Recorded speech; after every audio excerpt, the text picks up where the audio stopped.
Camille Beauregard is a belle. In the opulent world of Orleans, belles are revered, for they control beauty, and beauty is a commodity coveted above all else. In Orleans, the people are born gray, they are born damned, and only with the help of a belle and her talents can they transform and be made beautiful. Hey YouTube, I'm Maya, and today I'm going to do a quick discussion on the belles. So, the little intro was a tiny little snippet of the synopsis. I really liked this book, but I didn't like it as much as I wanted to.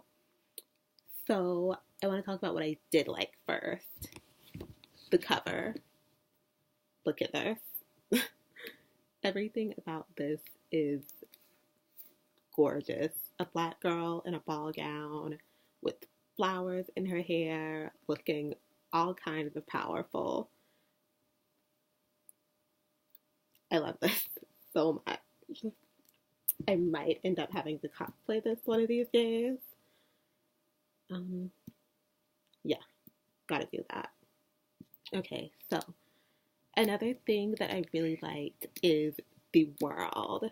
So this idea of beauty being a controlled commodity that people pay for, like plastic surgery, I guess, but yeah, like plastic surgery, but it went a bit deeper than that, I felt. Um, so everything can be changed from waist size to height to eye color to bone structure to organs. And that's like a really interesting concept to me. It's kind of how beautiful can you become, and what are you willing to do to get to that state. And another thing about this world, their purpose is to help people by making them beautiful. But there's this really dark underbelly to everything. I'm not going to get into it right now because that would be a big plot point, and I don't really want to give away any major plot points. But it is really interesting. Oh, okay. The fashion in this book. I know. I'm going from dark underbellies to fashion, but I really need to talk about it because it's incredible. There is a scene in here where they talk about color changing dresses with changing by the hour from green to iridescent to sky blue, and that would be so convenient to have clothes that change color. Let's see what else. Okay, so last like, well, not last like, but the last one I'm going to talk about is one of the major characters. I did not like her at all, but I was fascinated by her. So I do have a background in psychology. And when I was taking psych classes, I was especially fascinated by abnormal psychology. So this character really spoke to that background, I think. Like, she was very much not okay. They didn't specify anything. And I mean, I'm not going to diagnose a fictional character, but she was wild. She was just really wild.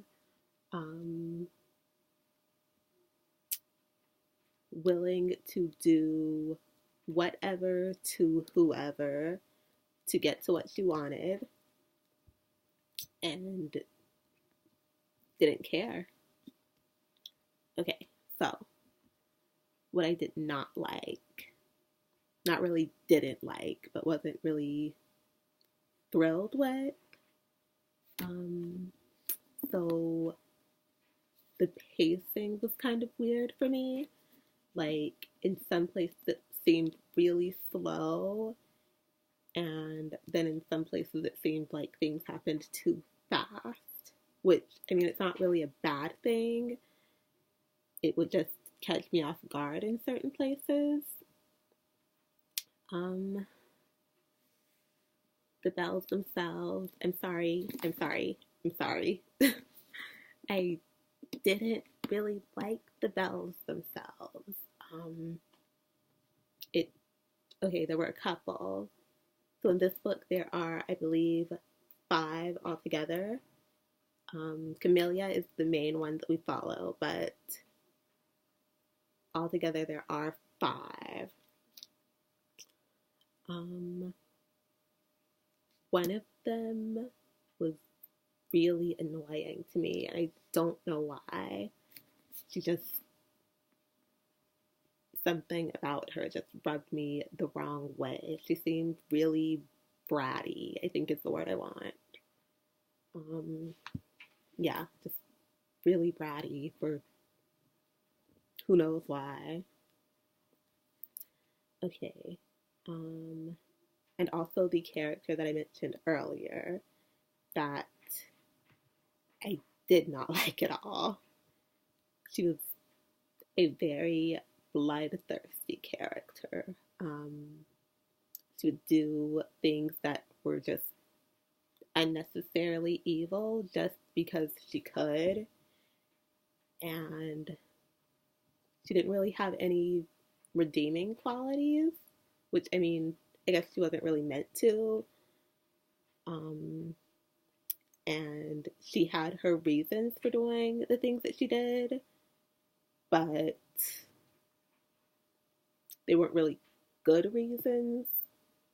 Her actions were just to get something she wanted, which was something she would have had eventually if she would have just waited, but she wanted it right now. So, there is a book 2, and will I read it?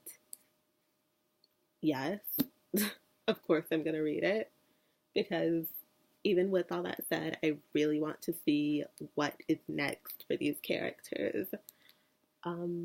I'm not sure if there will be anything after book 2. I'm not sure if it's going to be a duology or a trilogy or a full-blown series, but I'm definitely looking forward to finding out. So that is my book review, discussion, talk thing. If you like this video, then you can leave a thumbs up and subscribe, and thanks for watching. Bye!